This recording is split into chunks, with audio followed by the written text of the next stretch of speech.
गृहमंत्री अमित शहाने या 2 दिवसापूर्वी संसदेमध्ये केला।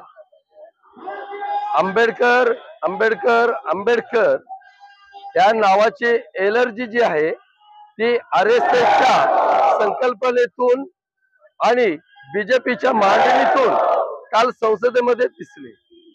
मोदीला आणलेलंच ह्यासाठी आहे की ह्या देशामध्ये मनुस्मृती आणता येईल। डॉक्टर बाबासाहेब आंबेडकरांनी संविधान देत असताना सर्व जाती पाती धर्म आणि संस्कृती यांचे जतन करत असताना या देशाला लोकशाहीने राज्यघटना अर्पण केली। त्यांना मनुस्मृती आणायची आहे आणि त्यांच्या माध्यमातून हा होत असलेला एक प्रकारचा देशावर आणि संविधानावरती अमित शहाने केलेला हा हल्ला आहे। ते तुमच्या करतात आणि तुमच्या घरच्यांवर कारवाई केली जाते, त्याबद्दल काय तुम्ही करणार? परवाचं प्रकरण जर बघितलं परभणी मधलं तर परभणीमध्ये संविधानाच्या प्रतीची जी विटंबना आणि तोडफोड झाली त्या महाराष्ट्र राज्याचा मुख्यमंत्री देवेंद्र फडणवीस हे सुद्धा बीजेपीच्याच पक्षाचे आहेत।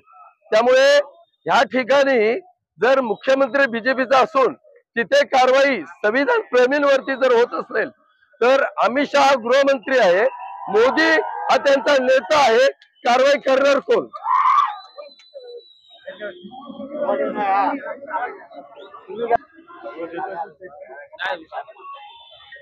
क्या कहना चाहेंगे आप यहाँ पे आंदोलन किए हैं बाबा साहब अम्बेडकर के खिलाफ जो अमित शाह ने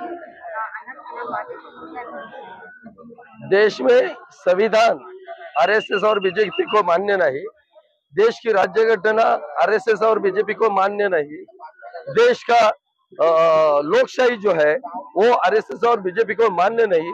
इस देश में मनुस्मृति लाने के लिए गए 15 दिन पहले परभणी में संविधान की तोड़फोड़ हुई, संविधान की विटंबना की।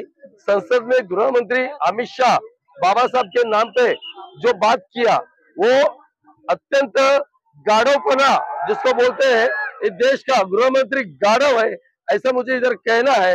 और उसके खिलाफ आज अंबेडकरवादी पूरे देश भर उसके खिलाफ आंदोलन कर रहे हैं। हर बार ये ऐसी बातें होती है कि आंदोलन के बाद में वो माफी मांगेगा। गार्डन को माफी नहीं दी जाती है। माफी ये हमारे अंबेडकरवादी में डिक्शनरी नहीं है। जो भी होगा अंबेडकरवादी उसका बराबर वसूली करेगा, अपने ताकत के साथ जवाब देगा।